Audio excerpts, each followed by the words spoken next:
அனைவருக்கும் வணக்கம். Star movies தயாரிப்பில் தியாகராஜன் இயக்கத்தில் சந்தோஷ் நாராயணன் இசையில் வந்துள்ள படம் அந்தகன். இதில் முக்கிய நடிகர்களாக பிரசாந்த், பிரியா ஆனந்த், சிம்ரன், சமுத்திரகனி, யோகி பாபு நடித்துள்ளனர். ஸ்ரீராம் ராகவன் இயக்கத்தில் ஆயுஷ்மான் குரானா, தபு, ராதிகா ஆப்தே மற்றும் பலர் நடித்து 2018 ஹிந்தியில் வெளிவந்த படம் அந்தாதுன். சுமார் 30 கோடி செலவில் தயாரிக்கப்பட்டு 450 கோடியை வசூலித்த படம். அப்படத்தை தமிழில் அந்தகன் என்ற பெயரில் இயக்கியுள்ளார் தியாகராஜன். ஒரிஜினல் ஹிந்தி படத்தை பார்த்தவங்களும் ரசிக்கும் விதத்துல சினிமாத்தனம் இல்லாமல் ஒரு யதார்த்தமான பாணியில் திரைக்கதை அமைத்து படத்தை நகர்த்திருக்கிறாரு. ஒரிஜினல் ஹிந்தி படத்தை காப்பியெடுத்து அதிலிருந்து சில காட்சிகளையும் கதாபாத்திரங்களையும் சிலர் இதற்கு முன்பே அவரவர் படங்களில் பயன்படுத்திருக்காங்க அப்படிங்கிறது இந்த ஒரிஜினல் ரீமேக்கை பார்த்த பிறகு பலருக்கு புரியும். பிரசாந்த் பார்வையற்ற ஒரு பியானோ இசைக்கலைஞர். சிலருக்கு பியானோ கற்றுக் கொடுக்கும் வகுப்புகளை எடுப்பவர். ஒரு சிறிய சாலை விபத்துல அவருக்கும் பிரியா ஆனந்துக்கும் பழக்கம் ஏற்படுது.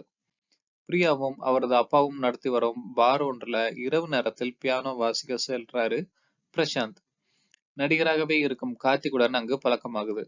தனது திருமண நாளுக்கு வீட்டுக்கு வந்து சர்ப்ரைஸா பியானோ வாசிக்கணும்னு கேட்கிறாரு. மறுநாள் கார்த்திக் வீட்டுக்கு போறாரு பிரசாந்த். அவரை வரவேற்கும் கார்த்திகின் மனைவி சிம்ரன், கார்த்திக் ஊரில் இல்ல அப்படின்னு சொல்றாங்க. இருந்தாலும் வீட்டுக்கு செல்லும் பிரசாந்த் அங்கு கார்த்திக் கொலை செய்யப்பட்டு இருக்கிறதையும் உள்ள சமுத்திரகனி இருப்பதையும் பாக்குறாரு. பிரசாந்துக்கு பார்வை தெரியாதுன்னு நினைக்கும் சிம்ரன், சமுத்திரகனி கார்த்திகின் உடலை அப்புறப்படுத்துறாங்க. பார்வை தெரியாத பிரசாந்துக்கு பார்வை தெரியுமா என நமக்கு அதிர்ச்சி ஏற்பட அடுத்தடுத்து சில எதிர்பாராத சம்பவங்கள் நடக்குது. அவை என்ன அப்படிங்கறத படத்தின் மீதி கதை. ஒரு இடைவெளிக்கு பிறகு பிரசாந்த் நாயகனாக நடித்து வெளிவந்திருக்கும் படம். பார்வை நன்றாக தெரிந்தவர் பார்வையற்றவர் போல நடிப்பதும், தான் பார்வையற்றவர் என்பதை மற்றவங்க நம்பும்படியாக நடிப்பதும் ஒரு சவாலான விஷயம்தான். எந்த ஹீரோயிசமும் இல்லாத ஒரு கதாபாத்திரம்.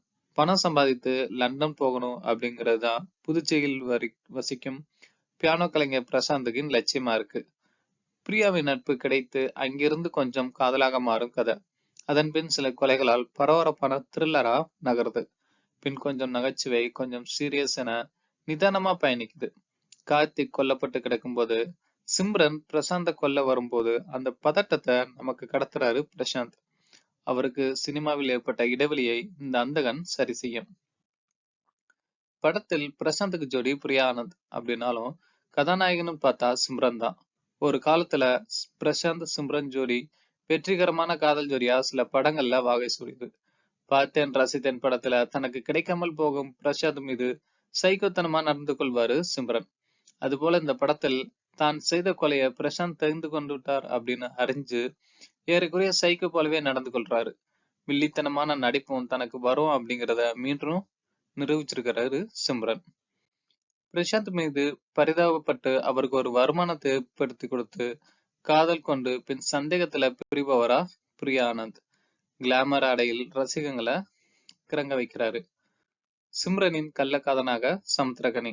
அந்த திருட்டு பார்வையும் பதட்டமும் அவரது கதாபாத்திரத்தை பேச வச்சிருக்கு. கார்த்திக் கொஞ்ச நேரமே வந்து இறந்து போறாரு. அவர் வரும் காட்சிகள்ல பின்னணியில் ஒலிக்கும் இளையராஜா பாடல்களும் இனிமே சேர்க்குது.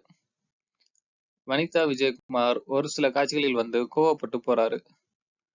ஊர்வசி, யோகி பாபு முதலில் வந்து பின் காணாமல் போயிட்டாங்களோ அப்படின்னு யோசிச்சா மீண்டும் வந்து சில காட்சிகள்ல கலகல போட்டுறாங்க. கிட்னியை திருடும் மோசடி டாக்டராக KS ரவிக்குமார். பியானோ இசைக்கலைஞர் தான் படத்தின் கதாநாயகன் அப்படிங்கறதுனால படத்தின் ஆரம்பத்துல நிறைய பியானோ இசை காட்சிகள் வருது. பின்னணி இசையில சந்தோஷ் நாராயணன் பியானோவை வாசிச்சு தள்ளி இருக்கிறாரு. ரவி யாதவின் ஒளிப்பதிவு கதையின் ஊடே இணைந்து பயணிக்குது. புதுச்சேரி கதைக்களத்துல ஒரு யதார்த்த பார்வை இருக்கு. கொலைகள், த்ரில்லர் என கதையில் இருப்பதனால ஏதோ ஒரு சைக்கோ படம் போல இருக்குமோ அப்படிங்கிற எண்ணம் தேவையில்ல.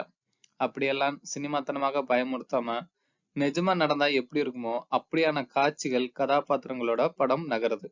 சில காட்சிகள் சினிமாத்தனமாக இருந்திருக்கலாமோ அப்படிங்கிற கேள்வியும் எழும். ஹிந்தி படத்துடன் ஒப்பிட்டு பார்த்தா குறைகள் தெரியலாம். நன்றி. இது போன்ற வீடியோக்களுக்கு சப்ஸ்கிரைப் செய்யவும்.